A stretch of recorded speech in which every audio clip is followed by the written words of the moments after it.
മത്സ്യത്തൊഴിലാളികളായിരുന്ന ഈ അന്നയും 11 മക്കളും, അതിൽ മൂത്തവനാണ് പത്രോസ്. മൂത്തവനായ പത്രോസിനോട് കമ്മ്യൂണിസ്റ്റ് പാർട്ടിയിൽ പോകുന്നതിന് അന്നയ്ക്ക് യാതൊരു വിഷമവുമില്ല. എല്ലാ രാത്രിയിലും കഞ്ഞിയാകുന്ന സമയം മുഴുവൻ നേതാക്കന്മാർ ഒളിവിലിരിക്കാൻ വരുന്ന വീട് അന്നയുടെയാണ്. ഇവിടെ AV കുഞ്ഞമ്പ് വരും, അത് കഴിഞ്ഞാൽ നയനാര് വരും, KPR ഗോപാലൻ വരും, AKG വരും. ഇവിടുത്തെ നേതാക്കന്മാർ ഇവിടെ കുഴപ്പമാകുമ്പോൾ, വേറെ നാടാണല്ലോ മലബാർ. മലബാർ എന്ന് പറയുന്നത് മദ്രാസ് പ്രവിശ്യയുടെ നേരിട്ടുള്ള ഭരണമാണ്. പട്ടാളക്കാർ, ബ്രിട്ടീഷ് പട്ടാളക്കാർ നേരിട്ട് ഭരിക്കുന്ന സ്ഥലമാണ്. അപ്പൊ ഇവിടെ നിരോധിക്കപ്പെടുന്ന നേതാക്കന്മാർ പതുക്കെ അങ്ങോട്ട് കടന്ന് ഒരു ബോട്ട് കയറി അങ്ങോട്ട് വരും. അവർ നേരെ വന്ന് താമസിക്കുന്ന വീട് അന്നയുടെ വീടാണ്. കടപ്പുറത്താണ് അന്നയുടെ വീട്. എന്താ ഗുണം? കടപ്പുറത്തിനൊരു പ്രത്യേകത, ധീരന്മാരായിരിക്കും മത്സ്യത്തൊഴിലാളികൾ. പങ്കായം കൊണ്ട് അവരിങ്ങോട്ട് വരും. നെക്കെട്ട് കയറാൻ വരുന്നവരുടെ അടുത്ത് പങ്കായം കൊണ്ട് അവർ വരും. അതുകൊണ്ട് പട്ടാളക്കാർക്കും പോലീസുകാർക്കും ചെറിയ ഭയമുള്ള സ്ഥലം. EMS അന്നയുടെ വീട്ടിലേക്ക് വരുമ്പോഴേക്കും വിളിക്കുക, അന്നോ എന്ന് വിളിച്ചാൽ വരാത്തേ, കഞ്ഞി വേണം എന്ന് പറയും. അങ്ങനെ അന്ന ഈ കഞ്ഞി ഇങ്ങനെ വച്ചുകൊണ്ടിരിക്കുമ്പോൾ മക്കളിങ്ങനെ ചുറ്റും, അടുപ്പിൻ്റെ ചുറ്റും ഇങ്ങനെ ഇരിക്കും, കഞ്ഞി കുടിക്കാനാണ്. അപ്പോൾ മക്കളോട് അന്ന പറയും, മക്കളെ ഇന്ന് നിങ്ങൾ പോയി കിടന്നുറങ്ങിക്കോ, ഇന്ന് നമ്മുടെ പാർട്ടിയുടെ നേതാക്കന്മാർ വരുന്നുണ്ട്, അവർക്ക് കഞ്ഞി കൊടുക്കണം, മക്കളൊന്ന് ഉറങ്ങും, നാളെ മക്കൾക്ക് വയറ് നിറച്ച് അമ്മ കഞ്ഞി തരും. കുട്ടികൾ ചെന്ന് കിടക്കും. കിടന്ന കുഞ്ഞുങ്ങൾ മനസ്സിലാക്കും, നാളെ രാത്രിയാകുമ്പോൾ കഞ്ഞി കിട്ടുന്നതിനെ കുറിച്ചുള്ള സ്വപ്നമാണ് കുട്ടികൾ. ഇന്ന് കുഴിമന്തി കിട്ടുന്നതിനെ കുറിച്ചുള്ള സ്വപ്നമാണ്, അന്ന് കഞ്ഞി കിട്ടുന്നതിനെ കുറിച്ചുള്ള സ്വപ്നമാണ്. അങ്ങനെ കിടന്നുറങ്ങി പിറ്റേ ദിവസമാകുമ്പോൾ വേറെ നേതാക്കന്മാർ, CK Kumarapanicker, R Sugathan, MN Govindan Nair, അവർ അന്നും കുഞ്ഞുങ്ങളോട് പറയും, മക്കൾ ഇന്നും കൂടി കിടന്നുറങ്ങും, നാളെ തരാം. കോഴിക്ക് മുല വരുന്ന പോലെ ഇന്ന് വരും, നാളെ വരും, മറ്റന്നാൾ വരും എന്ന് അന്ന പറഞ്ഞുകൊണ്ടേയിരുന്നു. അവസാനം 6ഉം 7ഉം ദിവസമാകും. കുഞ്ഞുങ്ങളുടെ മൂക്കത്ത് അന്നന്ന് കൈവച്ച് നോക്കും, ചത്തോന്നറിയാം. പുന്നപ്രവയിൽ 6ലെ സമരസേനാനിയായിരുന്ന KV പത്രോസിൻ്റെ അമ്മ സ്വന്തം മക്കളുടെ മൂക്കത്ത് വിരൽ വെച്ച് നോക്കിയത് ഇനി ശ്വാസമുണ്ടോ എന്നറിയാനാണ്. പ്രിയപ്പെട്ടവരെ, ഈ സ്മൃതിബോധം എന്ന് പറയുന്നത്, സ്മൃതി എന്താ? ഓർമ്മയാണ്. TV ചന്ദ്രൻ്റെ സിനിമയിൽ പറയും, ഓർമ്മയിൽ ഉണ്ടായിരിക്കണമെന്ന് പറയും. മരണകുടീരങ്ങൾ പെരുകുമ്പോൾ പുത്രൻ ബലിവഴിയെ പോകുമ്പോൾ എന്ന് മുരുകൻ പാടും. പ്രിയപ്പെട്ടവരെ, ഓർമ്മകൾ എന്നും അങ്ങനെയാണ്. നിങ്ങൾക്ക് ഓർമ്മയില്ലാതെ എന്തെങ്കിലും ജീവിക്കാൻ കഴിയുമോ? ഓർമ്മ വേണം, ഓർമ്മയിൽ ഉണ്ടാവണം. ഇന്ന് പുതിയ തലമുറ പലപ്പോഴും വിചാരിക്കുന്നത് ഇനി നമ്മുടെ കാലം വസന്തകാലമായി എന്നാണ്, സുഗന്ധപൂരിതമായ കാലം. അങ്ങനെയാണോ? എത്ര ആളുകളാണ് കയർ, കൈത്തറി, കള്ളുചെത്ത്, മത്സ്യബന്ധനം, കശുവണ്ടി, വർഷം സാധാരണ ചുട്ടതുമാണ്. ആഗോളവൽക്കരണത്തിന്റെ ഭീകര കടന്നാക്രമണത്തിന്റെ മുമ്പിൽ ഞെരിപിരി കൊണ്ട് നിൽക്കുന്ന പാവങ്ങൾ ഈ കേരളത്തിലുണ്ട്. 40% ആളുകൾ സെൻട്രലൈസ്ഡ് AC താമസിക്കുമ്പോൾ അത് ചിലപ്പോൾ മനസ്സിലായി എന്ന് വരില്ല. 30% ആളുകൾ ഒരു മുറി AC താമസിക്കുമ്പോഴും ചിലപ്പോൾ മനസ്സിലായി എന്ന് വരില്ല. ബാക്കി താഴെയുള്ള 30% ആ സഹകരണ സംഘത്തിൻ്റെ വായ്പ മേടിച്ച് ഈ സംഘത്തിൽ കടമടയ്ക്കുന്ന ആളുകൾ, തൻ്റെ പണിയില്ലാതെ നിൽക്കുന്ന ആളുകൾ, കയറിൻ്റെ പാട്ടുകൾ എപ്പോഴും അധ്വാന ശക്തി തൻ പാട്ടുപാടുന്നതും കേൾക്കാം എന്ന് വയലാർ പാടിയ കയറുണ്ടല്ലോ. ആഗോളവൽക്കരണത്തിന്റെ ഭീകര കടന്നാക്രമണത്തിൽ ചെറുപ്പക്കാരാ, നിനക്ക് രാഷ്ട്രീയത്തിന്റെ ഉത്തരവാദിത്വമില്ലേ? ആ രാഷ്ട്രീയ ഉത്തരവാദിത്വ പകരം നീ ഭക്ഷണം കഴിക്കുന്നതിൻ്റെ വലുപ്പത്തിലാണോ, നീ കയറുന്ന കാറിൻ്റെ വലുപ്പത്തിലാണോ, നിന്റെ കയ്യിലിരിക്കുന്ന മൊബൈൽ ഫോണിൻ്റെ വലുപ്പത്തിലാണോ, ഡിജിറ്റലാണോ നിന്റെ ജീവിതം എന്ന് പറയുന്നത്? ഡിജിറ്റൽ തന്നെ. പ്രിയപ്പെട്ടവരെ, ഡിജിറ്റൽ രോഗം മാറ്റാൻ 14 ആശുപത്രികൾ തുറന്ന സംസ്ഥാനമാണ് കേരളം. ഡിജിറ്റലിൽ നിന്നുണ്ടാകുന്ന രോഗം മാറ്റാൻ, മാനസിക വിഭ്രാന്തി, പ്രത്യേക കളികളോടുള്ള ഭ്രമം, നീലചിത്രങ്ങളോടുള്ള താല്പര്യം, അതേമാതിരി തന്നെ ഉറക്കം ഒളിച്ച് കാണുന്ന മറ്റു നിരവധി രംഗങ്ങൾ, ചീട്ടുകളി, റമ്മികളി, ഇങ്ങനെ രംഗങ്ങൾ കണ്ട് കുട്ടികൾ, കോളേജുകളിലുള്ള കുട്ടികളെല്ലാം മാനസിക വ്യതയ്ക്ക് വിധേയമാകുന്നതിൻ്റെ ഭാഗമായി 14 ക്ലിനിക്കുള്ള സംസ്ഥാനമാണ് കേരളം. എങ്ങനെയാണ് എൻ്റെ മകൻ ഇതിന് രക്ഷപ്പെടുത്തുവാനോ ഡോക്ടറോട് വന്ന് ചോദിക്കുന്ന എത്ര കാരണന്മാരെ അറിയാം. നിങ്ങൾക്ക് ഡിജിറ്റലൊക്കെ നല്ലതാണെന്ന്, വേഗതയ്ക്കാണ്. പക്ഷേ ആ ഡിജിറ്റലിൽ അന്ധമായി വിശ്വസിച്ചാൽ പാലം വരെയാണ് ഗൂഗിൾ പറയുള്ളൂ, പാലം കഴിഞ്ഞ പുഴയായിരിക്കായി വീഴും. ഗൂഗിളിൽ ഉണ്ടാക്കി വെച്ചത് മനുഷ്യനാണ്, അത് ദൈവം ഉണ്ടാക്കി വെച്ചതല്ല. ഇവിടെ പ്രിയപ്പെട്ടവരെ, ചെറുപ്പക്കാരാ, ഞാൻ പറയുന്നു, നിനക്ക് ഇന്നലത്തേക്കാൾ കളിക്കാൻ സൗകര്യമുണ്ട്. മൊബൈൽ നീ കളിച്ചോളണം, നന്നായി കളിക്കും. നല്ലോണം ക്രിക്കറ്റ് കാണണം, നല്ലോണം ഫുട്ബോൾ കാണണം. ബൂംറ എന്ന് പറയുന്ന ലോകോത്തര ഫാസ്റ്റ് ബൗളറുടെ ബൗൾ കണ്ട് ബോളിംഗ് കണ്ടിട്ട് ആനന്ദിക്കണം. സിംഗ് ബൗൾ ചെയ്യുന്ന പ്രിയപ്പെട്ടവരെ എല്ലാ ബൗളർമാരെയും കാണണം, മറഡോണയെ കാണണം, എല്ലാവരെയും കാണണം. ലോകത്തിന്റെ എല്ലാ നൃത്തവും അതേമാതിരി തന്നെ എല്ലാ ക്ലാസിക്കും അറിയണം. അതറിയുമ്പോൾ നീ ലോകത്തെയല്ലേ അറിയുന്നത്. ഏതെങ്കിലും കടകളിൽ 11 മണിക്ക് കാണുന്ന കുഴിമന്തി കഴിച്ച് ആ കുഴിമന്തി ദഹിക്കാൻ കൊക്കക്കോള കഴിച്ച് കൊക്കക്കോളയുടെ വായെന്ന് രുചി മാറ്റാൻ കിങ് സിഗരറ്റ് വലിച്ചാൽ ഈ ലോകം നന്നാവുമെന്നാണോ നീ ധരിച്ചത്? എങ്ങനെയാണോ ധരിക്കുന്നത്? അങ്ങനെ ഒരു ലോകവും നന്നായില്ല, ഒരു ലോകവും നന്നായില്ല. അതാ ഞാൻ പറഞ്ഞത്, പുന്നപ്ര വയലാറിലെ സമരം ഇവിടെ മാത്രമല്ല. കാറൽ മാർക്സ് ഒരിക്കലും ഇങ്ങനെ ഇരിക്കുമ്പോൾ ഏംഗൽസ് കുറേ സിഗരറ്റും അതേമാതിരി കടലാസുമായിട്ട് വരും. ഈ കഥയൊക്കെ നിങ്ങൾക്ക് ഇഷ്ടമായിക്കൊള്ളുന്നില്ല, പക്ഷെ കഥകളിൽ നിന്നാണ് എല്ലാം ഉണ്ടാവുന്നത്. അപ്പം ഏംഗൽസ് ചോദിക്കും, മകളെവിടെ എന്ന് ചോദിക്കും മാർക്സിന്. അപ്പോൾ മാർക്സിൻ്റെ കണ്ണിങ്ങനെ നിറഞ്ഞൊഴുകും. കുറച്ച് കഴിയുമ്പോൾ ഒരു ചീഞ്ഞ മണം വരുന്നു, ഒരു ജന്തു ചത്ത് ചീഞ്ഞതിൻ്റെ മണം. ഏംഗൽസ് ചോദിക്കുന്നത്, എന്താ മാർക്സ് ഒരു ചീഞ്ഞ മണം? താനിതൊന്നും താൻ എഴുത്ത് മാത്രമേ ഉള്ളൂ. അപ്പോൾ മാർക്സ് മുണ്ടില്ല. മകളുടെ പേര് വിളിച്ചുകൊണ്ട് ഓടി ചെല്ലുമാറി ഏംഗൽസ് അകത്തേക്ക്. അപ്പോൾ ഒരു കുഞ്ഞ് മരിച്ചിട്ട് ഒരു പായയിൽ കെട്ടി വെച്ചിരിക്കുന്നു. ഇത് മാർക്സിന്റെ മകളാണ്. പുറത്തേക്ക് ഇറങ്ങി വന്ന ഏംഗൽസ് മാർക്സിനെ അടിക്കാൻ കഴിയും എന്നിട്ട് ചോദിക്കും, മനുഷ്യനാണോ? അപ്പോൾ മാർക്സ് പൊട്ടി പൊട്ടി കരയും. മാർക്സ് പറയും, ഏംഗൽസ്, ഞാൻ എഴുതിയതും എഴുതാൻ വേണ്ടി ഞാൻ വലിച്ച സിഗരറ്റിൻ്റെ പൈസയും വെറുതെയായോ എന്നെനിക്ക് സംശയം. എല്ലാ കാലത്തും നിരാശയുണ്ടാവും എന്ന് പറയുന്ന കാര്യമാണ് ഞാൻ പറഞ്ഞത്. അപ്പോൾ ഏംഗൽസ് പറയും, ഞാൻ തന്നോട് ദേഷ്യപ്പെട്ടതല്ല.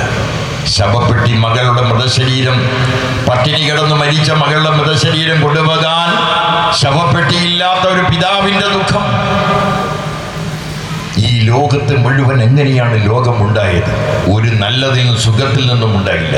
നിങ്ങൾ നോക്കൂ, ഏത് കവിതയുണ്ടാവുന്നതും എങ്ങനെയാണ്? വേദനയിൽ നിന്നാണ്. വേദന തിങ്ങുന്ന സമൂഹത്തിൽ നിന്നേ കഥയുണ്ടാവും. വേദന തിങ്ങുന്ന സമൂഹത്തിൽ നിന്നേ കവിതയുണ്ടാവും.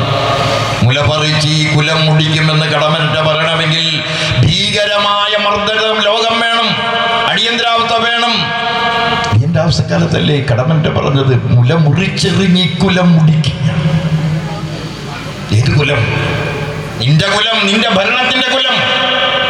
നീ ഭരണമായി പണ്ടാറമായി എന്ന് കടമനിട്ട പാടിയത് എന്തിനാ? ജോസഫ് എന്ന് പറയുന്ന കവിതയിൽ ബാലേന്ദ്രൻ ചുള്ളിക്കാട് പറയുന്നത്, എവിടെയോ വെച്ച് കണ്ടതാണ് ഈ മുഖം, എപ്പോഴാണെന്ന് ഓർമ്മ കിട്ടുന്നില്ല. കൊടിയ വേനലിൻ പാതയിൽ യൗവനം കൊടി പിടിച്ച ദിനങ്ങളിലാകണം, തെരുവ് തോറും ചരിത്രം നിണം കൊണ്ട് ചുമരെടുത്ത് നടത്തുമ്പോഴാകണം എന്ന് ചുള്ളിക്കാട് എന്തിനെഴുതി? പ്രിയപ്പെട്ടവരെ, വേദന അടിയന്തരാവസ്ഥ ഇല്ലെങ്കിൽ, പ്രിയപ്പെട്ട രവീന്ദ്രനാഥ ടാഗോർ അല്ല മറ്റേ സ്വാതന്ത്ര്യ സമരമില്ലെങ്കിൽ, ഈ ലോകത്തിന്റെ ചരിത്രത്തിൽ സോവിയറ്റ് യൂണിയൻ ഇല്ലെങ്കിൽ മാർസിൻ ഗോർക്കി ഇല്ല. എല്ലാം അങ്ങനെയാണ്. വയലാർ അദ്ദേഹം ഈ അപകടങ്ങളിലുണ്ടായ കവിത, മഞ്ഞപ്പുള്ളിയുള്ള നീല ജാക്കറ്റും കൊച്ചു തൊങ്ങലുകൾ തുന്നിച്ചേർത്ത പാവാട ചുറ്റും, കൈകളിൽ പൊട്ടിപ്പൊട്ടി ചിരിക്കും വളകളും കൈതപ്പൂ തിരികിയ ചുരുളൻ മുടിക്കെട്ടും, പുഞ്ചിരി അടരാത്ത മുഖവും തേനൂറുന്ന പുഞ്ചലും, മറക്കുമോ നിങ്ങളെ നൈഷയെ എന്ന് പ്രിയപ്പെട്ടവരെ, മുസ്ലിം സമുദായത്തിനകത്ത് നടന്ന അന്നത്തെ അറബി കല്യാണത്തിനെതിരായി അന്ന് എഴുതിയ കഥയാണ് ഞാൻ പറഞ്ഞത്. ഐഷ വളഞ്ഞ വെള്ളിക്കൊമ്പൻ മീശ കവിളിൽ പകഞ്ഞിട്ട് അതിലൊക്കെ മുറുക്കാൻ പതയുമായി മുഖത്തോ വസൂരിക്കുത്ത്, ഉഗ്രമാം വൈരൂപത്തിൽ മുഴുപ്പെത്തിയതാണ് ആ മാംസവിൽപ്പനക്കാരൻ അബ്ദുറഹ്മാൻ. ഈ ലോകമുണ്ടായത് വേദനയിൽ നിന്നാണ്, ഒരമ്മയുടെ വേദനയിൽ നിന്നാണ് നിങ്ങളും ഞാനും ഉണ്ടായത്. ഒരമ്മയും പ്രസവിക്കുന്നത് ചിരിച്ചുകൊണ്ടല്ല. ഞാൻ പ്രസവിക്കുന്നത് ലോകം മുഴുവൻ കാണിക്കാമെന്ന് ചില സിനിമാ നടികൾ പറഞ്ഞു. അവരുടെ അവിവേകത്തിന്റെ പ്രശ്നമാണ്. അമ്മ എന്ന് പറയുന്നത്, അമ്മയുടെ നഗ്നതയിൽ നിന്നാണ് നാം ജനിച്ചത്. ഈ ഈ അമ്മയുടെ നഗ്നതയെ കുളിമുറിയുടെ മുകളിൽ നിന്ന് വാട്സപ്പിലെടുത്ത് സ്വന്തം കൂട്ടുകാർക്ക് അയക്കുന്ന മക്കളില്ലേ ഇന്ന് കേരളത്തിൽ? ഒരു അമ്മയും മകളും മകനും ആത്മഹത്യ ചെയ്തിട്ടുണ്ട് ഈ പ്രശ്നത്തിൽ കേരളത്തിൽ. ആ സ്ഥലമൊന്നും ഞാൻ പറയില്ല. അത് ഡിജിറ്റൽ ലോകമാണ്. ഡിജിറ്റൽ ലോകമാണ്. സ്ത്രീ എന്ന് പറഞ്ഞാൽ അവരെ പ്രിയപ്പെട്ടവരെ ലൈംഗിക പേടകങ്ങളായി മാത്രം കാണുന്ന പുരുഷ മേധാവിത്വത്തിന്റെ അസുര ഗുണം. ഇതല്ലേ സ്ത്രീ എപ്പോഴും നമ്മുടെ താഴെ വേണ്ടത്. സ്ത്രീ ഭർത്താവിൻ്റെ പേരിൽ പറയണം, അച്ഛൻ്റെ പേരിൽ പറയണം, അറിയണം. ചെറുപ്പകാലമാകുമ്പോൾ ആങ്ങളുടെ പേരിൽ അറിയണം, പിന്നെ അച്ഛൻ്റെ പേരിൽ അറിയണം, പിന്നെ ഭർത്താവിൻ്റെ പേരിൽ അറിയണം, പിന്നെ അച്ഛൻ്റെ പേര് മകളുടെ പേരിനോടൊപ്പം എഴുതണം, പിന്നെ ഭർത്താവായ ഭർത്താവിൻ്റെ പേരെഴുതണം. എന്തൊരു ഗതികേടാന്ന് നോക്ക്. അത്തരമൊരു ഗതികേടാണ് ഈ ഫ്യൂഡലിസത്തിൻ്റെ തിരിച്ചുവരവിൽ കേരളത്തിൽ. ഇങ്ങനെയാണ്. എൻ്റെ ഭാര്യ ശോഭയാണ്. ഒരിക്കലും ശോഭ ശശിധരൻ എഴുതിയോന്ന് ഞാൻ നോക്കും. കാരണം അത് പുരുഷ മേധാവിത്വം എൻ്റെ നിന്നൊന്നും പോയിട്ടില്ല. നോക്കും. പക്ഷേ പ്രിയപ്പെട്ടവരെ, ശശിധരൻ എവിടെയെങ്കിലും ശശിധരൻ ശോഭ എന്ന് പറയാറുണ്ട്. എന്താ പറയാത്തത്? നിങ്ങൾ നോക്കൂ. മൊബൈൽ ഫോൺ വരുന്ന കാലത്ത് ആരാണത് ഉപയോഗിച്ചിരുന്നത്? പുരുഷനാണ്. അന്ന് ഈ മറ്റേ അത്യന്താധുനിക ഈ സൗകര്യമുള്ള മൊബൈൽ ഫോണല്ല. പിന്നെ അത്യന്താധുനിക സൗകര്യമുള്ള മൊബൈൽ ഫോൺ വന്നപ്പോൾ പുരുഷൻ എന്ത് ചെയ്തു? താൻ ഉപയോഗിച്ചിരുന്ന പഴയ മൊബൈൽ സ്ത്രീ. ഇങ്ങനെയാണ് മൊബൈൽ അവൾക്ക് കിട്ടിയത്. പിന്നെയോ പതുക്കെ അവൻ്റെ മൊബൈൽ എല്ലാ ലോകവും ക്രമീകരിക്കാൻ തുടങ്ങിയപ്പോഴോ പതുക്കെ ഇതിൻ്റെ വില കുറഞ്ഞു. ലോക മാർക്കറ്റിൽ മൊബൈലിൻ്റെ വില കുറഞ്ഞു വന്നപ്പോൾ സ്ത്രീ അറിയാതെ, ഭർത്താവിനറിയാതെ മൊബൈൽ മേടിച്ചു. എല്ലാ പുരോഗമന വളർച്ചയിലും ഭർത്താക്കന്മാർ, അച്ഛന്മാർ, പുരുഷന്മാർ അവര് ശ്രദ്ധാപൂർവം നോക്കുന്നത് ഇവള് മുമ്പിൽ വരരുത് എന്നാണ്. ആരെ? ഇതെല്ലാം ഫ്യൂഡലിസത്തിനാണ്. പോട്ടെ, ഞാൻ പറഞ്ഞു വരുന്നത്, വേദനയിൽ നിന്നല്ലാതെ നിങ്ങൾക്കൊരു ഉൽപ്പന്നം ഉണ്ടാവില്ല. വേവലാദികളിൽ നിന്നല്ലാതെ നിങ്ങൾക്കൊരു അന്വേഷണം ഉണ്ടാവില്ല. വേദനയും വേവലാദികളുമാണ് പ്രിയപ്പെട്ടവരെ സ്വാതന്ത്ര്യ സമരം തന്നെ. മഹാത്മാഗാന്ധി 48 ജനുവരി മാസം 30 വെടിയേറ്റ് മരിച്ച അന്നാണെങ്കിൽ അദ്ദേഹത്തെ കൊല്ലാൻ എത്ര പ്രാവശ്യം ശ്രമിച്ചിട്ടുണ്ട്. RSSകാരനായ നാഥുറാം വിനായക് ഗോഡ്സെയും ഗോപാൽ ഗോഡ്സെയും അടങ്ങുന്ന ആളുകൾ ബിർള മന്ദിരം എന്ന് പറയുന്ന മന്ദിരത്തിൻ്റെ അകത്തേക്ക് എങ്ങനെയാണ് വരുന്നത്? ബിർള മന്ദിരം എന്ന് പറഞ്ഞാൽ വലിയ മതിൽക്കെട്ടുള്ള ഒറ്റ വാതിൽ മാത്രമേ അവിടെയുള്ളൂ. എങ്ങനെയാണ് അവർക്ക് കൊല്ലാൻ കഴിഞ്ഞത്? കൊല്ലാൻ കഴിയണമെങ്കിൽ എന്താ അവിടെ പോലീസുകാർ അവരെ പരിശോധിക്കാഞ്ഞത്? പോലീസുകാരെന്താ ഇവരുടെ പോക്കറ്റിൽ ഇറ്റാലിയൻ തോക്കുണ്ടോ എന്ന് അന്വേഷിക്കാൻ എന്താ പോലീസിന് കഴിയാതെ വന്നത്? അതിനൊരു ചരിത്രമുണ്ട്.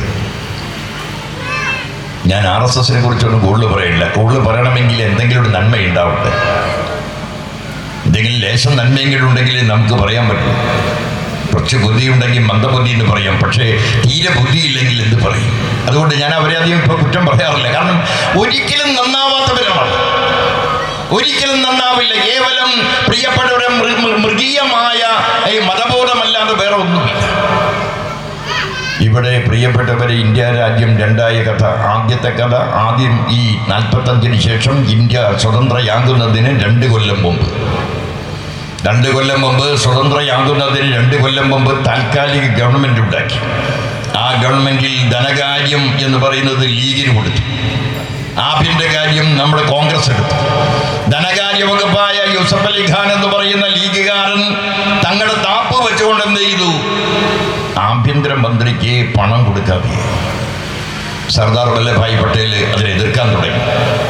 സർദാർ വല്ലഭായ് പട്ടേലിന് അതുവഴിയായി ഇസ്ലാമിനോട് കടുത്ത വിരോധം ആരംഭിച്ചു. ഒരു ധനകാര്യമന്ത്രി ചെയ്തതിന് മുഴുവൻ ഇസ്ലാമും കച്ചറയാണെന്ന് ആര് പറഞ്ഞു? സർദാർ കോൺഗ്രസ് വർക്കിംഗ് കമ്മിറ്റി മെമ്പറാണ്, വക്കീലാണ്. വക്കീൽ പണിക്ക് പോവാതിരിക്കാൻ മഹാത്മാഗാന്ധിയാണ് പിടിച്ചുകൊണ്ട് വന്നത് രാഷ്ട്രീയം. പ്രിയപ്പെട്ടവരെ, അവിടെ നിന്ന് സർദാർ വല്ലഭായ് പട്ടേൽ അവസാനം മുസ്ലിം ലീഗുമായി ബഹളം വന്നപ്പോൾ ആറ്റലി ഗവൺമെൻറ് അവിടെ വന്നു. മൗണ്ട് ബാറ്റൻ പ്രഭുവിൻ്റെ നേതാവ് ക്ലെമന്റ് ആറ്റലി. നമ്മൾ പാർട്ടിയിലൊക്കെ പറയില്ലേ, ലേബർ പാർട്ടി, പുരോഗമന പാർട്ടി വന്നു. ആ പുരോഗമന പാർട്ടിയുടെ സ്ഥാനമാണ് ഞാൻ പറഞ്ഞത് ക്ലെമന്റ് ആറ്റലി. ലേബർ പാർട്ടി അത്ര പുരോഗമനൊന്നും ആയിരുന്നില്ല ലേബർ എന്ന് പറഞ്ഞ മുഹമ്മദ് അലി ജിന്ന പോലും ഇന്ത്യ പിളരണ്ട എന്ന് ആഗ്രഹിച്ച് നിൽക്കുമ്പോഴാണ് ലേബർ വന്ന് പറഞ്ഞു, ഒരു മൗണ്ട് ബാറ്റൻ പ്രഭു പറഞ്ഞു നമുക്ക് പിരിയാം. ആ പിരിയാം എന്ന് പറഞ്ഞപ്പോൾ ഏറ്റവും കൂടുതൽ പിന്തുണ കൊടുത്ത നേതാവിൻ്റെ പേരാ സർദാർ വല്ലഭായ് പട്ടേൽ. എന്താ തെളിവെന്നറിയും? നിങ്ങൾ മൗലാന അബ്ദുൽ കലാം ആസാദിൻ്റെ ഒരു പുസ്തകമുണ്ട്, സ്വാതന്ത്ര്യത്തിൻ്റെ നാളുകൾ. അധികം പേജൊന്നുമില്ലെന്ന്, ഒരു 374 പേജോ അങ്ങോട്ടേ ഉള്ളൂ. ഒന്ന് വായിക്കുന്നത് നല്ലതാണ്, നല്ലോണം വായിക്കണം എല്ലാവരും, ഞാൻ മാത്രമല്ല എല്ലാവരും വായിക്കണം. അതിൽ പറയുന്നുണ്ട് എന്ത്, ഇന്ത്യ പിളരരുത് എന്നാഗ്രഹിച്ച് വാദിച്ച ആചാര്യ JP കൃപലാനി, മൗലാന അബ്ദുൽ കലാം ആസാദ്, മഹാത്മാഗാന്ധി, പണ്ഡിറ്റ് ജവഹർലാൽ, ഈ 4 പേരും പറഞ്ഞു അരുത് അരുത് അരുത്. പക്ഷെ സർദാർ വല്ലഭായ് പട്ടേൽ പറഞ്ഞു വേണം വേണം വേണം. അവസാനം പിരിഞ്ഞു. 1947 ആഗസ്റ്റ് മാസം 14 പാകിസ്ഥാൻ രൂപീകരിച്ചു. 1947 ആഗസ്റ്റ് 15 ഇന്ത്യയായി. ചോരയാണ് പിന്നെ ഒഴുകിയത്. ഇവിടെ മുസൽമാന്റെ കണ്ണുനീരാണ് കണ്ട റബ്ബേ എന്ന് നിലവിളി, അല്ലാഹു അക്ബർ എന്നൊക്കെ നിലവിളി. ഇവിടെ മുസൽമാനെ കശാപ്പ് ചെയ്തു ഇന്ത്യ എന്ന പ്രദേശം. അവിടെയും വെറുതെ ഇരുന്നില്ല. കറാച്ചി, റാവൽപിണ്ടിയിൽ കണ്ട ഹിന്ദുവിനെ മുഴുവൻ കൊന്നു. ഇവിടെ ഗർഭിണിയെ കൊല്ലുമ്പോൾ അവിടെ കുഞ്ഞിനെ കൊല്ലും. ലോകം മുഴുവൻ ശ്മശാന മൂകത. മൗണ്ട് ബാറ്റനും പണ്ഡിറ്റ് ജവഹർലാൽ നെഹ്റു അടങ്ങുന്ന ആളുകൾ മതശരീരം എടുത്ത് പൊന്തിക്കാൻ വേണ്ടി ഡൽഹിയിലും കൽക്കട്ടയിലും എല്ലാം നിൽക്കുന്നു. ആ നേരത്ത് മഹാത്മാഗാന്ധി സർദാർ വല്ലഭായ് പട്ടേലിനെ വിളിക്കും.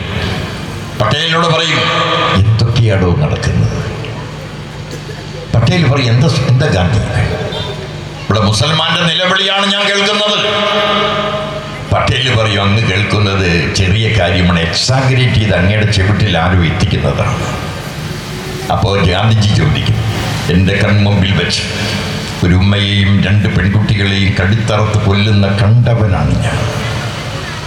ഒരു ഉമ്മയെയും 2 പെൺകുഞ്ഞുങ്ങളെയും കടുത്തറുത്ത് കൊല്ലുന്ന എന്നോടാണോടോ താനിത് എക്സാഗ്രേഷൻ എന്ന് പറയുന്നത്? ഇനി എന്താണോ എക്സാഗ്രേഷൻ? ഗാന്ധിയുടെ വർത്തമാനത്തിൽ പ്രതിഷേധിച്ച് സർദാർ വല്ലഭായ് പട്ടേൽ ഈ 4 പേരുടെ യോഗത്തിൽ നിന്ന് ഇറങ്ങിപ്പോകും. നടന്നു പോകണ വഴിയിൽ പോലീസുകാർ ഒരു കാര്യം പറയും, ഈ വൃദ്ധൻ ഈ നാടിനെ മുടിക്കും. ഏത് വൃദ്ധൻ? ഏത് വൃദ്ധനാ നാടിനെ മുടിക്കുന്നത്? മഹാത്മാഗാന്ധി എന്ന് പറയുന്ന മഹാനായ മനുഷ്യൻ. മഹാത്മാഗാന്ധി എന്ന് പറയുന്ന മഹാനായ മനുഷ്യൻ ഈ നാടിനെ മുടിക്കും എന്നാണ് പറഞ്ഞത്. മഹാത്മാഗാന്ധിക്കെതിരെ അതിനു മുമ്പ് ബോംബേറുണ്ടായി. ബോംബേറിൽ ആശ്രമവാസി ഒരാൾ മരിച്ചു. മഹാത്മാഗാന്ധിക്കെതിരെ 3 പ്രാവശ്യം കൊല്ലുമെന്ന് പറഞ്ഞ് സന്ദേശം വന്നു. ഈ സർദാർ വല്ലഭായ് പട്ടേൽ ഭരിക്കുമ്പോൾ അവസാനം മനുഷ്യനെ ഒരു പരിശോധന പോലും ഇല്ലാതെ ആളെ കയറ്റിവിട്ട് കൊന്നു. ഞാൻ പറഞ്ഞു വരുന്നതെന്താ, പ്രിയപ്പെട്ടവരെ, നമ്മുടെ നാടും നമ്മുടെ രാജ്യവും ത്യാഗസുരഭിലമായ ജീവിതത്തിൻ്റെ പൂക്കളും അതേമാതിരി തന്നെ മുട്ടുകളും വിടർന്നല്ലാതെ ഒന്നും ഉണ്ടാകില്ല എന്ന് ചെറുപ്പക്കാർ ധരിക്കണം. അന്ന് മഹാത്മാഗാന്ധി വേണ്ടാന്ന് വെച്ചതെങ്കിൽ, ലോകമാന്യ ബാലഗംഗാധര തിലകൻ സമരം വേണ്ടാന്ന് വെച്ചെങ്കിൽ, ഗോപാലകൃഷ്ണ ഗോഖലെ വേണ്ടാന്ന് വെച്ചെങ്കിൽ, സരോജിനി നായിഡുവും ആനി ബസന്റും അതേമാതിരി പ്രിയപ്പെട്ടവരെ മൗലാനായും എല്ലാം വേണ്ടെന്ന് വെച്ചെങ്കിൽ എന്താകുമായിരുന്നു നാട്? എന്താകുമായിരുന്നു നമ്മുടെ നാട്? ഈ നാട്ടിൽ നമുക്കിനി ഒന്നും ചെയ്യാനില്ലേ? അതെയോ നമുക്കിങ്ങനെ AC-യിലിരുന്ന് സുഖിച്ചാൽ മതിയോ? നമ്മുടെ നാടിന് ഇനിയും രക്ഷപ്പെടണ്ടേ? നമ്മുടെ കേരളത്തിലേക്കും ജാതിയും മതവും കലഹവും വരുന്നത് നിങ്ങൾ സ്വാഗതം പറയുകയാണോ?